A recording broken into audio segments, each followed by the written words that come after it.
ઉભા રહ્યો તો શું તમારે પણ પોતાનું ઘરનું ટ્રેક્ટર વસાવવું છે અને તમે પણ વિસાવદર, મેંદરડા કે ભેસાણ તાલુકામાં રહો છો તો આ વિડીયો ખાસ તમારા માટે. તો ફટાફટ આપણા પેજને ફોલો કરી નાખો, રીલને કરો શેર.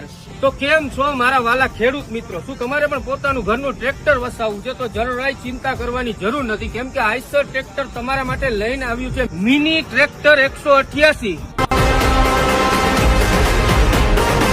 જે 18 હોર્સ પાવર અને 825 સીસી ના દમદાર એન્જિન સાથે મળવાનું છે. અને જો મિત્રો તમને આ ટ્રેક્ટરની ખાસિયતની વાત કરું તો single cylinder, side gear, oil break, double PTO અને 750 કિલોની લિફ્ટ કેપેસિટી સાથે તમને આ ટ્રેક્ટર મળી જવાનું છે. અને જો મિત્રો તમે ટ્રેક્ટરની કિંમતની વાત કરો તો માત્ર ને માત્ર 2,29,999 અને સાથે સાથે સરકાર માન્ય 75,000 ની સબસિડી તો ખરા અને લોન પણ થઈ જશે. અહીંયા તમને 18 હોર્સ પાવર થી 60 હોર્સ પાવર સુધીના ટ્રેક્ટર હાજરમાં જોવા મળી જશે. અને